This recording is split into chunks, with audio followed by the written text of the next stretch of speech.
Hi, you guys, and welcome back to another special town hall discussion. I'm Dr. Ace, the Global Mentor Coach, and I want to thank you for joining me on this series of town halls that I'm having to address systemic oppression and racism. And our first series was on the school to prison pipeline. Unfortunately, Dr. Rachel was unable to participate in tonight. She fell ill, but we still have the fabulous Miss Jasmine Banks back with us. And for those of you who do not know about her, I'm going to tell you how fabulous she is. She is the founder of Bankable Behavior, an educator, activist, and self-proclaimed encourager and thought partner. After completing her undergraduate degree in Los Angeles, Jasmine relocated to Phoenix, Arizona as a 2010 Teach for America Corps member. She was a kindergarten through fourth grade special education teacher at Solano Elementary, where she also served in multiple roles ranging from mentor teacher, after school program coordinator, and coach of the boys soccer, basketball, and volleyball team. Tell me women don't rock, because we can do it, baby. We do it. We hold it down. During her 4 years at Solano, Jasmine's students achieved on par with their typical peers on state assessments and achieved an average of 1.5 years of reading growth. She was then selected to serve as an instructional lead and leadership coach to Corps members in both the greater Las Vegas Valley and Los Angeles area, where she coached and developed on average 30 teachers per year for a total of 4 years from both charter and district schools. More recently, Jasmine has engaged in seeking systemic change by being a school principal who is passionate about maximizing student learning for Black and Latinx students by supporting and uplifting the talent of her team and genuinely partnering with families to best meet and reach the potential of each and every one of her students. Jasmine holds a BS in Business Administration from the University of Southern California and an MED in Special Education from Arizona State University. Please help me welcome Ms. Jasmine Banks to the conversation. So yes, Jeffrey, she's absolutely lit. Oh, gosh. Thank you, Jeffrey. Jeffrey's also in education, but he's on a different side of education. But Miss Caroline, thank you for tuning in for the short about a bit of time that you'll be on with us. I appreciate you tuning in with us tonight. Hey, Chastity, thank you for joining us tonight. I appreciate you guys getting in on the conversation. Make sure you drop your comments, your questions in the chat box, and we'll get around to it. Again, we're having this conversation to facilitate how we can move towards equity and really bring it into systemic racism and oppression. We're talking about the school to prison pipeline, and please understand that this will not ever be an exhaustive conversation just because it's so much. It's rooted and been going on for so long. It's not exhaustive, but these conversations are meant to lead you in holding your own conversations, but also coming up with things that you can do in your local area, people you can talk to, so you can try to bring about that change that you want to see in your community, especially as it relates to education. As you can hear, Jasmine's already moving towards that direction, but there's always more that we can glean from professionals such as herself and others. I'm in higher education, so I definitely see it at a different angle and from a different perspective, but it's still, I'm still no less passionate about seeing Black and Latin minority students succeed and not be on, a different end of the spectrum, already behind the curve, so to speak. So I want to ask, leading into it, there's so much that we can just it's just so much we can dig into. But let me ask you this: do you feel that our education system is dated as far as our approach to education and how we teach our students? Do you feel that it's dated?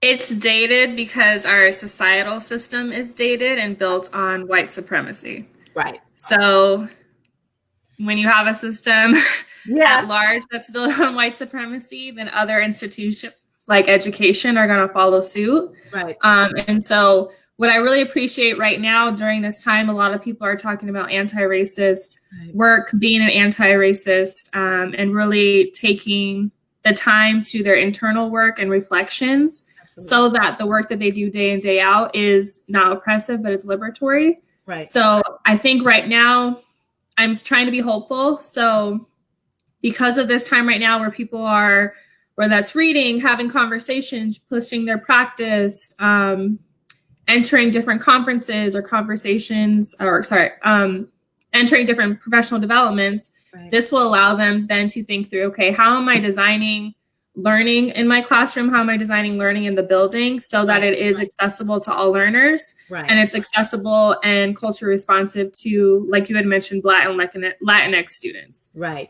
So it is outdated. There are certain schools, certain classrooms that are not outdated, that are really trying to push the envelope and be liberatory, right. But it's not something that you're going to see across the board.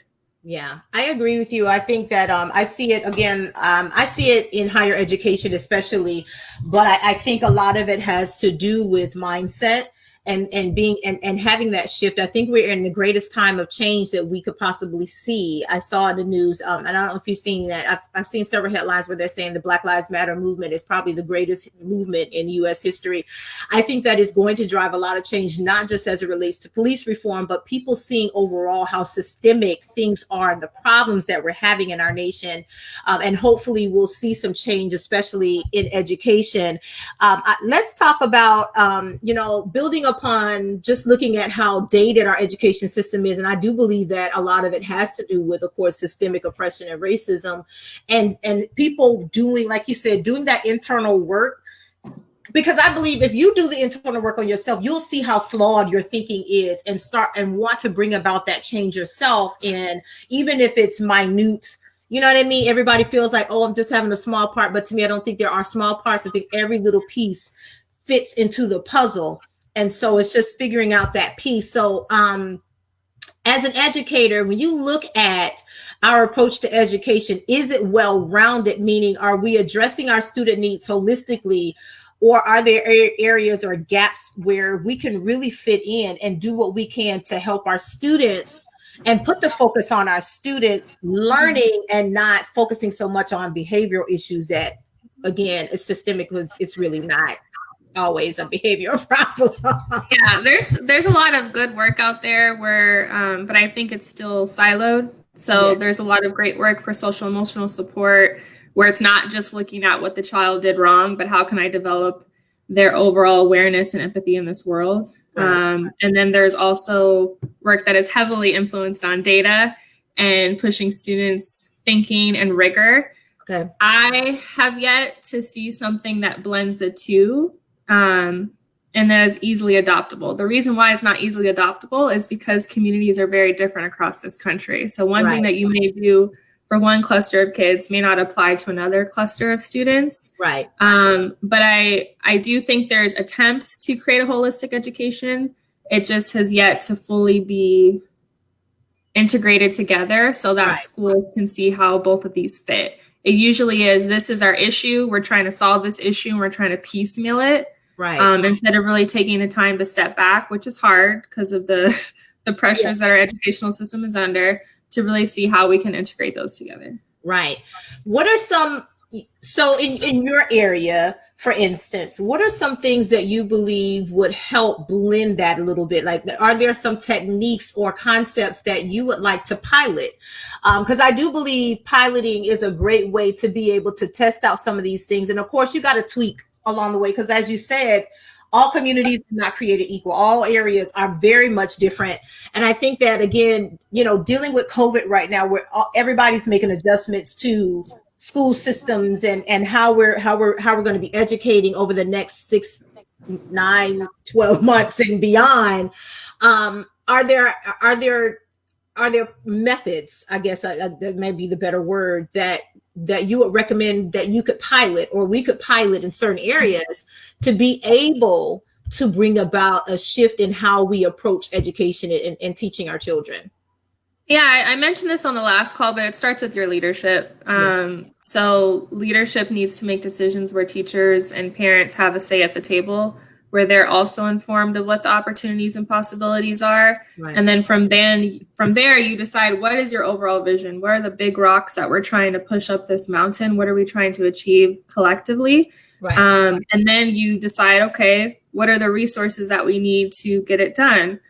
right now as well, there's a lot of things that are free just because of COVID and the Rona. So I had a leadership team meeting earlier today where we're looking at free curriculum. But you do have to take the time to dive through that together and make decisions as a group. It can't just be one or two people that are making decisions for hundreds of children and, multiple staff members. It's just not going to work. So I would say, like, take a step back, include more people at the table, and really think through what are our non-negotiables, what do we care about as a school, and the things that we care about, is it liberatory or is it going to continue oppressive systems in our school setting? So I know that's big. I love that. I love having mastermind sessions. And I think that one, again, like you said, it starts with leadership. And I believe having mastermind sessions like that, where you're bringing in people, not just, like you said, having silo conversations where you're one or two or three people, but having people who are impacted by those decisions to have those open conversations and seeing it from different points of view. For instance, if I was just having this conversation this weekend about pre-K through third grade versus third through sixth. We try to lump pre-K through sixth grade together. And that doesn't work.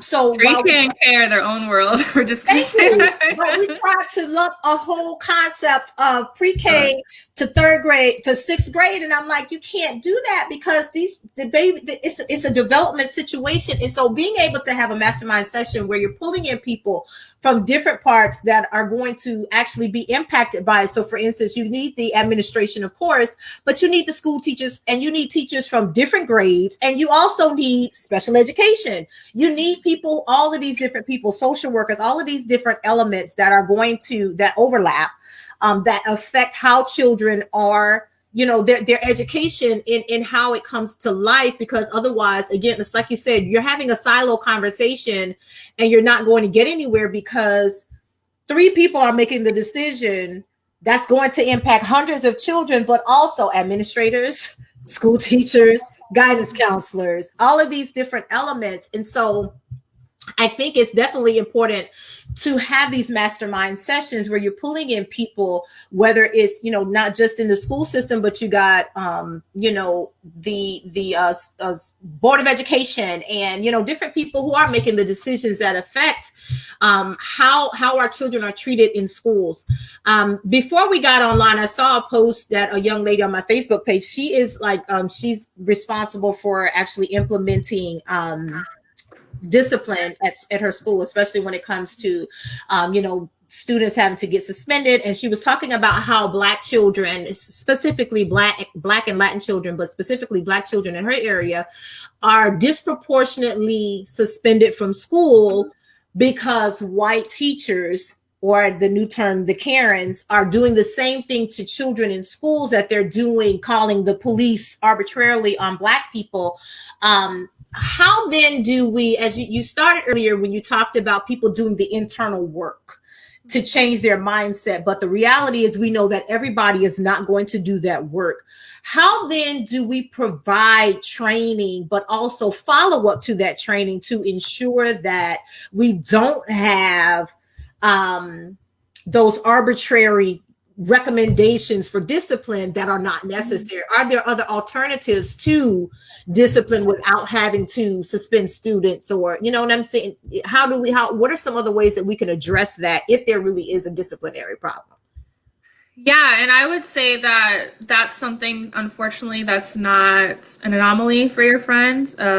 Across this country, Black boys and Black girls, or for those that are non-gender conforming, yes, are, suspended, expelled at higher rates. So right. That's something that's not an anomaly for your friend's school, unfortunately. It really goes back to, like, what is your behavior system? Like, what are the interventions that you're putting in place to support the child? Most times, in my experience, when a child may be disruptive, and I'm going to put that in quotes because it's defined in different ways by different people, it's because there's a skill gap. So there's a skill or a need that's not being addressed. Right. So if you, as the leadership team, or if your co-teacher is constantly kicking kids out of the classroom, complaining about that child's behavior, take a step back and ask them, like, what actually was the activity? What did the student do before this quote unquote disruptive activity? Right. And have them think through like what need or skill is not being addressed. Right. Because that's our baby's way of saying like, I need help. You're not hearing me. So I'm going to do this in a different way until you can hear me. Right. So that's one thing. The second one is really looking, like I said, at your behavior system. So what interventions are put in place behaviorally, academically, social, emotionally? How are we as a team able to pinpoint potential more intensive needs for the child? Like, does counseling need to take place? Do we need to give therapy for the child or recommend them to somebody that could support them with their mental health needs? Right. So being able to equip your staff with recognizing those signs and recognizing them in an embracive way, not in a way to call them out, not in a way to say that there's something wrong with them, but in a way to say, hey, we have these additional supports in our community. How can we connect our families to them so that that child is getting their needs met? So it's really just switching gears and saying like, this child's not doing this because they're trying to ruffle my feathers. They're doing this because I myself need to switch things up in my classroom, or they have a need or a skill gap. So that's how I would approach it, but love to hear your I love that. I love that. I think that we do need to find alternative ways to address student needs. And I think this came up in our last conversation when we were talking about mental health, but not just with students, but with faculty and, staff, because at the end of the day, if we aren't taking care of those who are providing the education, that's going to get you. I don't care how great you are at teaching. If you're under some type of stress yourself, at some point that's going to manifest, and the child will be impacted by it. I am a firm believer of taking a proactive approach to addressing student needs, whether it's stress, peer pressure, all of these different things. I believe that I love that there's a lot of research out there that actually supports taking that proactive approach, because it reduces the need indeed for disciplinary action and improve student performance. I think that we need to look again holistically, because we put so much focus on what the child is doing wrong or this part over here. I don't think that we can. What are they doing right? What are they contributing? What are they doing right? Instead of always looking at what they're doing on the negative, but why can't we look at the positive, highlight that, while we improve what they need, what the area of opportunity is. So it's kind of like what Jasmine was saying earlier about language. The language we choose shapes our reality and these children. So if all you're saying is you're just bad and you're doing this wrong, but you're never telling them what they do. Children need affirmation. They need that positive reinforcement. And so I'm a proponent of a lot of the research out here for, again, proactive approach to dealing with student needs and reducing stress. And so what are your thoughts on of schools who have had some success with mindfulness activities that have reduced the need for discipline, because they're seeing tremendous improvement, not only in student performance and behavior, but also in the classroom with learning. I'm a proponent for it, because you can see that when you don't, as an adult, if you don't have stress and you're at your best, it's going to be the same thing for a child. I don't understand why this is difficult, but I don't know. Maybe it's just me. I'm a huge, I don't know if quarantine did this to me, the Rona did this to me, but I mean, I've always believed in mindfulness. I've always believed in deep breathing activities and meditation. It's at a whole nother level because my anxiety went through the roof, right? Once the Rona hit and quarantine hit. So, deep breathing activities are easy to do, to implement within your classroom, to do throughout the day. It allows students to really listen to themselves and their own needs. I would say in addition to that is having, we did this at my previous schools, like sensory toolkits. Mm-hmm. So kids have ways to like fidget and to get that tactile sensation. Right. I myself like to, beat a little pen on the desk. So instead of doing that, I can have a Q-tip, right? So by me having that, I'm having that sensation fulfilled, and I'm not irritating the teacher that's already on edge about what I'm about to do, Right. So I would say those two things, and then also providing students with language STEM. So how can they express how they're feeling and what their needs are in a safe way, in a safe place, so that they're able to express themselves, get those needs met, and then all these other issues hopefully don't arise to the level that they previously did. I agree. I love it. I think I think we have to, part of teaching is about helping children to express themselves, especially if you're talking about pre-K to and especially third, when in those definitely formative developmental years where they don't know how to express themselves. All they know is to express by doing, by some type of activity. So I love that you're finding ways and different toolkits and ways to be able to bring forward a way to help children develop. I think that that's huge. I want to get into some of these comments because I think they're pretty good. And Alex, I love you. You're amazing. Thank you for tuning in always. Chastity said something earlier, but I want to get to this here. Alex said, let's get back before that. I'll let you read them out. Things made art to throw us a bone. I agree.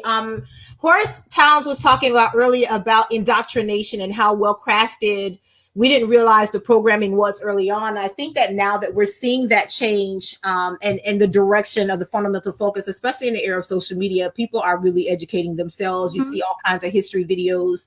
So I believe that we're not going to be able to go back to education as usual just because the advent of the social media, not just the advent of social media, but just how far people have gone and just the outrage for wanting to see the truth be shared, and you come up with your own decision about it. And so I think that it is important to not shy away from it. But I want to find out from you, what do you think is probably the issue behind why we hide, I guess. Why we hide the truth in education rather than, push for just share it and help children use deductive reasoning?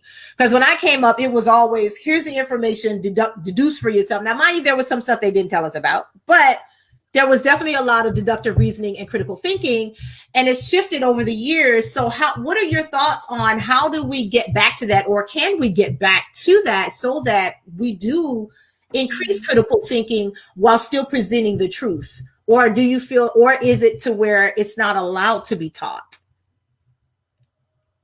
I know it's a lot. It is. So I would say, I think, people are not fans of Common Core, right? And so I'm sure this is about to get lit up all the way through the comments. But with Common Core, it does force kids to be more critical thinkers.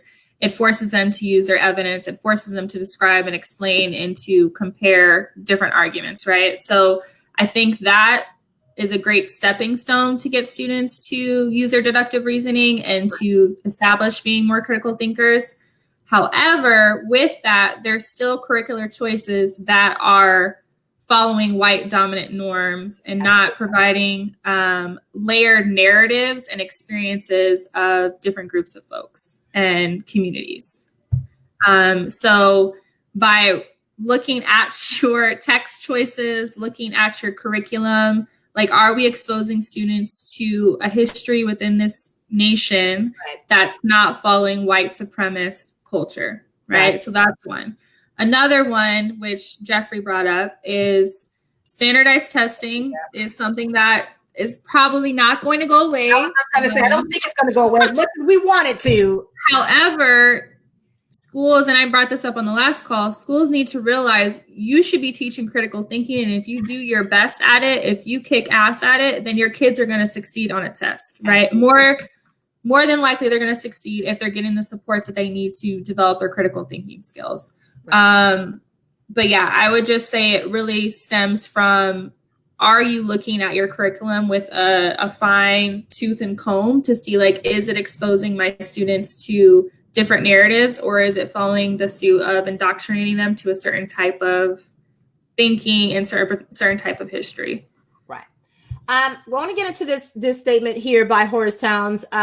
He says the biggest problem with education is the racism in funding. Schools being funded by property taxes are why bad neighborhoods have poor schools. And I agree, because of course, if your property taxes in that neighborhood are low as all get out, like $100 on a $15,000 house. I'm just throwing something ridiculous. It's a form of redlining.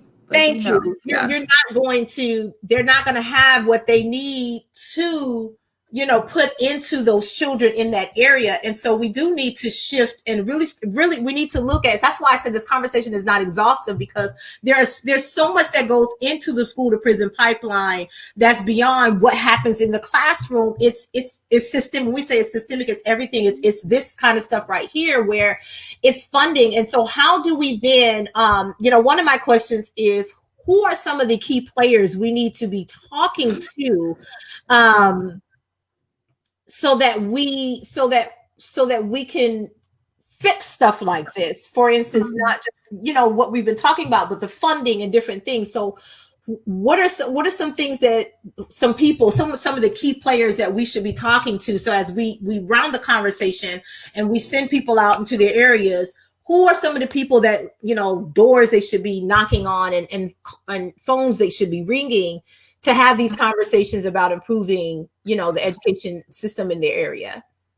Really looking at who you're voting onto your school board and your city council members. So I would say those are the first two.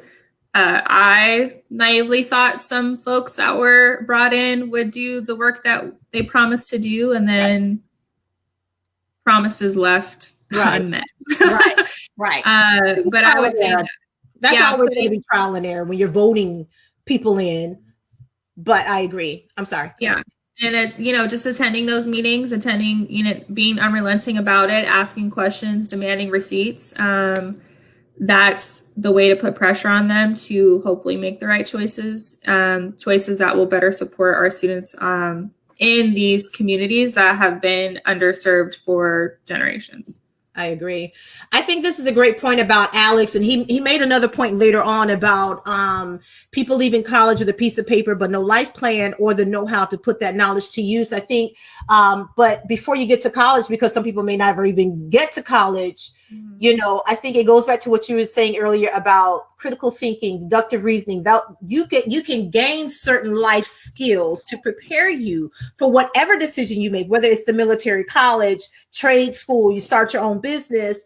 But what are some things we can do, or do you feel like we're doing a good job at addressing these opportunities for children to see where they can go? What are the possibilities that they can have so that they are ready for the marketplace, for the workplace? I think it could always be better. I think there should be opportunities where you're having students set their own goals in the classroom outside of life goals, but just like, what do I hope to accomplish within this classroom? That gets them equipped to start thinking through, I can do this. I'm the driver of my own learning and my own success. Right. And then from there, flesh it out to, well, based off of your strengths and your interests and your passions, what are you hoping to do? Right. And I think counselors in high school and even some in middle school should start having those conversations earlier around, this is what you're really interested in. This is what you're passionate about. How can I connect you to these different industries? Here's some research. Here's some things that you can look into for roles, positions, leadership opportunities within that. And that will be able to allow kids to open up their eyes to all these endless possibilities that aren't the typical positions and careers like doctors, lawyers, teachers, etc. I think it's a huge that's a huge point, because when I grew up, we went on field trips all the time, and a big part of those field trips were exposing us to things that we normally would not be exposed to. I remember taking trips here in Florida. They would take us to Tallahassee so we could see how our state's government worked, how I go to the state capitol, and we would tour the governor's mansion, and then we would go to Washington, D.C. and see how it worked there. But we would go to the zoo, we would go to this, and we would go to that. And they were, it was kind of like show and tell. You would have people come to the school, but they would take us into those environments so we could be exposed. I remember going to the fire station. Being exposed to things, it makes you think and see the possibility. I think that's why we say representation matters, because it does. And getting children exposed to things, it makes them want to aspire to something that they probably have never even considered. I like this point here from Chastity about reflecting on why educators choose to go into it, why people choose to go into education also matters. Their educational philosophy, they need to do that. Yeah, like why are you a teacher in the first place? Like, and it's not enough to just do it one time. So I really appreciate that, Chastity, for you to bring it up. Like, even now I do this on like a quarterly basis. Like, why am I here? Right. What am I seeking to do? what am I dropping the ball on? Because I'll be real and say I'm human, right? So there's times where I'm not perfect, that things aren't living out to my grandiose vision. And so that's a practice that needs to be continuously happening for each and every educator that's, interacting with children. Absolutely. I agree. Alex is coming through tonight.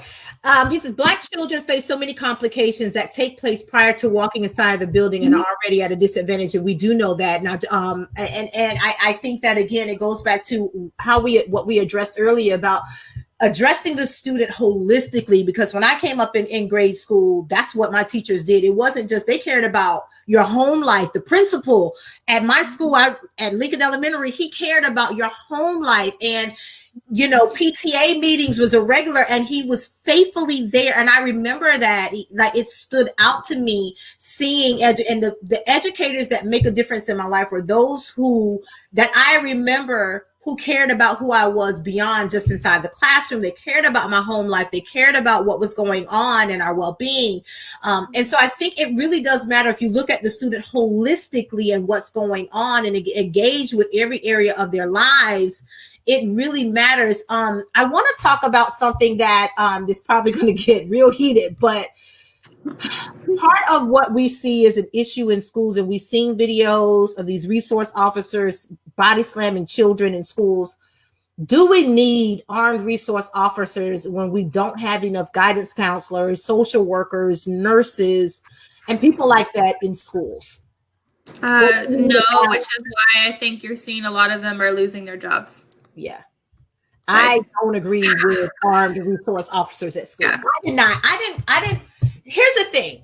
I did not grow up with armed resource officers in school. So I think that it becomes antagonistic towards children.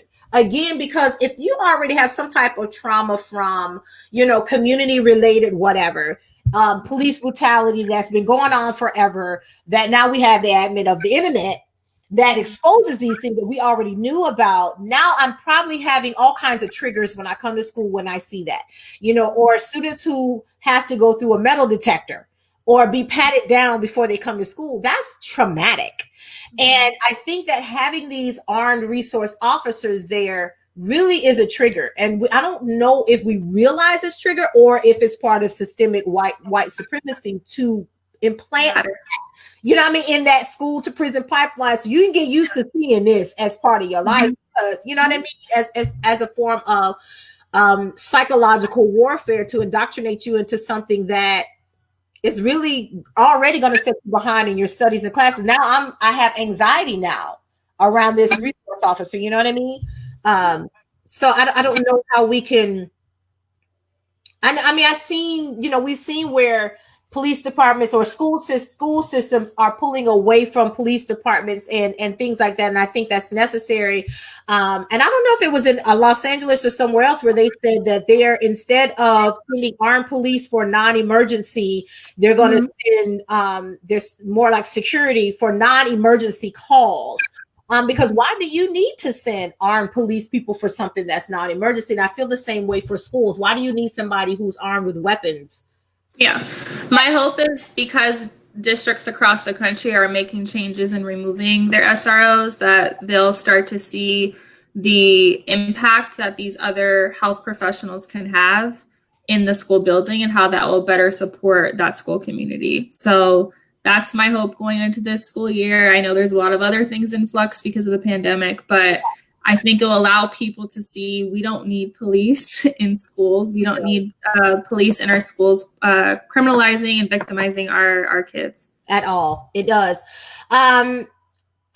Jeffrey raised a point about standardized testing poses another threat to historically marginalized students. These tests are often designed with racial, cultural, and socioeconomic bias built in. Absolutely. And I know people don't think that is the case, but it is. If you've never taken that test, it is. It absolutely is. And we had it in Florida when I grew up, but it wasn't a benchmarker for passing. It was it was an aptitude test to really test your deductive reasoning and critical thinking skills. So it was just real quick. It wasn't where we're going to sit here and take an 8-hour test all day. Because first of all, nobody can sit here and take an 8-hour test all day sitting here. That doesn't make any sense. You're not going to pass that no way, because who's doing that? Yeah, you get hungry. Yeah. Like, I'm hungry, I'm tired, I done read 4 pages and I'm tired. Like I don't know what Susie gonna do. I don't know how many legs there are because I've read like 5. It's been 4 hours. I'm talking, you know what I mean? And so I think that there, when we talk about institutionalized racism or systemic, this is the stuff we're talking about. It's subtle, but it's built in, and this is how things are indoctrinated. I agree, Warren's no, school resource officers should not be touching or coming near children. They were hired for threats coming to the schools, but unfortunately they have become threats in our schools towards our children. And so this is why we're having these conversations, so that we can go to our local school board members and city council people. We have elections coming. Our primaries in Florida are coming up in August. And so, like you said, you got to do the research on candidates. But here's the thing, as much as you do the research on candidates, like you said earlier, you can hope they will deliver. But if they don't, guess what? You got another election cycle coming back through. There's an opportunity in that time to get someone else who will deliver on those promises, but keep knocking on those doors and not stopping those conversations of how you can move forward. I think that we definitely need more leaders like Jasmine leading her school as a principal and having these conversations with her staff, having these mastermind sessions and setting goals. I think that sometimes there might be a myth or something that people like parents or even people who are outside of education that don't realize that as school principals, you all and educators, you do have more authority than what they think. They think, oh, everything comes from the school board, everything comes from the state, it comes from the top. But how you implement and how you run your school matters.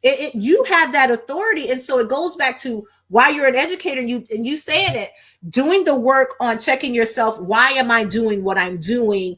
And self-reflective and taking that opportunity to see how you can make, your school better. What can we do, if anything, to kind of get that to spread like wildfire, like everything else? I think it starts from families and guardians and parents just asking questions, really getting a true understanding of what's happening in your school building. How is that supporting my child?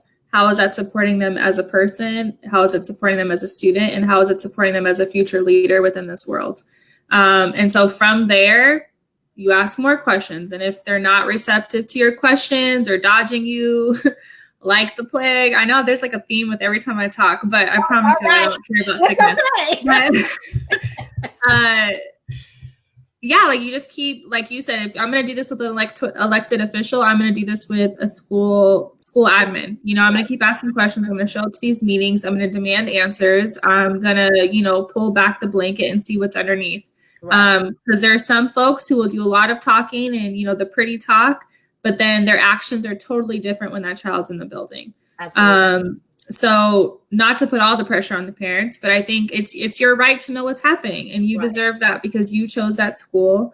At least in California, we have school choice, but you chose that school, so you should be able to get your answers.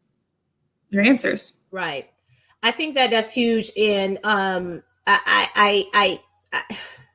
I would love to see more parental involvement. I can say for a fact that, my parents were actively engaged. My grandmother was actively engaged, like to the point that everybody knew that we were her grandkids. And don't play, because if you act crazy if you want to, my grandmother's coming up to the school before my mom can get off work and come up to the school. I think it absolutely makes a huge difference. I know some people here that I worship with who are school administrators, and they will tell you, they welcome parents to be engaged, and they wish parents were more engaged. But I think that, again, the part of the problem is parents. There are some parents who would like to be more engaged, but they because they're working 3 and 4 jobs, they don't have the time to dedicate to be engaged, and so they're tired. And so being able to address all of these different needs, and again, it's part of that system of my parents not in the home because my parent is working 4 jobs and we're still like working poor. We're still barely making it. And so being able to, I think one of the things we can do to address the student holistically is address those student needs. For instance, if my child is hungry, providing food resources to address food insecurity. Because if your child is starving, they're not going to perform in that classroom because they're too busy. They're starving. They're hungry. That stomach is touching the back. You know what I mean? And so dealing with some of those things and dealing with, some of the issues so that we can take away all of these other things that would impact success in the classroom. And so my last question that I want to deal with before I let you go is how we can address school funding needs. I know here in Florida, finally the governor signed to raise the minimum teacher pay to like 45 and some change or whatever. And I found it ridiculous that, even with the school educator pay, a lot of other things have been defunded. And so you're taking your pay as an educator to buy school supplies and all this other kind of stuff. And you got to, pay for copies. You have to do all of these things. You already don't get paid a lot of money. But then you got to take the little bit of money that you have. And it's just ridiculous. And I've seen it, I've seen documentaries where you got school teachers working 2 other jobs just to be able to pay. But they're passionate about teaching, but I got to go waitress tonight just to pay my bills. How can we address funding? Because Horace talked about it. You can't rely on taxes, especially in marginalized communities. So what are some ways that we can address school funding? If at all? I would say the union, the teachers union is a great way to start if you're an educator, but also as a parent, you could be a part of that, and really collectively coming together to demand certain things as non-negotiables looking forward to the next school year. I would say that I would start there. Awesome. And like we already mentioned is like, who are you bringing on to these boards? Who are you bringing on as elected officials is really important to see, like, do they actually care about the well-being and the funding for our schools and educators? Right. Or are they just trying to fulfill a certain federal guideline? Right. I just feel like that's a whole conversation with funding that needs to happen. I don't know what's going to happen. Because I even rack my brain around how are we going to get all this extra funding in that we need to better serve our kids, Yeah. It's crazy. I don't know if there was other questions that folks had since I have till 5. No, that's it. It is the last comment is this, and it says, it is pivotal as a parent to always be showing your face in the school. They need to know you by name. And I agree. Because if you don't, it's kind of like if you don't show up as the parent, it sends a message that you don't care. And why should I care more about your kid than you care? And I don't think that's not always the case. But unfortunately, that's the mindset. And it goes back to, why are you in education? I don't care if you're in administration or you're in the classroom, you have to know what's your why. And that's one thing that I always ask as a coach, what is your why for doing what you do? If you don't know why you're doing it, you probably shouldn't be doing it until you know why you're doing it and really do the work and self-reflection. And so you all, thank you so much for joining us tonight. Jasmine, I really appreciate you joining me for this conversation. The next conversation, you guys, will be with Horace Towns. We're going to be talking about politics and his experience running for public office for the first time. And what we as a community, especially minorities, need to understand about politics, what it takes to run for office, all of the ins and outs, understanding political dynasties, lobbyists, PACs, all of this stuff, and how it affects. And again, it's already come up tonight talking about who are you electing officials, and don't get so excited. All I can say is don't get excited about who they got a bunch of endorsements. You need to look behind those endorsements. Yeah, you have to do your own research. If y'all didn't just see that news article about all those lobbyists that 45 got and all these that got all of this money, it makes a difference. Our special interest groups are just that. You have to look at what they are about. And that speaks a lot. It speaks volumes. Are these people going to deliver? And again, sometimes these special interest groups are expecting that. And if they don't endorse that candidate the next time around, that's usually a flag. That's usually a red flag. They got what they wanted, and then So, Jasmine, tell the people what you're doing, what projects you have going on, and how they can reach out to you, how they can support what you have going on over there at Bankable. It stressed me out a little bit because it just made me think of all the stuff I have to get done this week. Obviously, I'm a principal, so we're getting ready for the school year, trying to get ready for the school year, and our staff professional development is coming up in a few weeks, so that is my biggest priority, because if you don't get that right, everything else will crumble. Right. And then I would say outside of that, I'm continuing my work with just supporting other educators or leaders within this world and creating diverse and liberatory experiences for students. So one of them being, I'm designing the educator program for a community college that I grew up in, the town that I grew up in. So they don't have an educator program yet. So that's something that I'm going to be leading and creating, which I'm very excited about. Getting my yoga certification. So, getting all the mindfulness in and the health. So if anybody wants some yoga classes virtually, I'm down for that. And yeah, I feel like that's it. Outside of Bankable Behavior, that's just my opportunity to interact with folks that have questions around, liberatory education. That's just like a big old theme. And so people that have questions can reach out to me via my Gmail. So that's bankablebehavior@gmail.com, or you can reach out to me on my Instagram, Bankable Behavior. So outside of that, I also support people with fulfilling their purpose and embracing their power from within. So I do like one-on-one coaching with that as well. So a lot of different things, but I think it all really speaks to me wanting to be a part of partnering and empowering Black and Brown folks. Right. So that's what I try to do on a daily basis. That's what I'm here for. And I just want to say thanks for Dr. H for inviting me. It's been a great time, and I appreciate each and every one of you for your comments, your heart, and just the work that you are doing to make our society even that much better.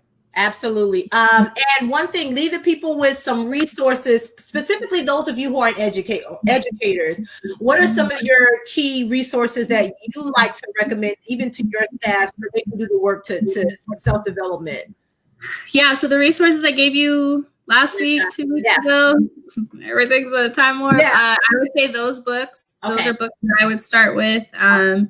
They talk about the Black experience. They talk about disability justice. They talk about, systemic racism in schools and really understanding what all of this means and how they're all intertwined. I would also say an additional resource. So Yasso did some research on cultural wealth.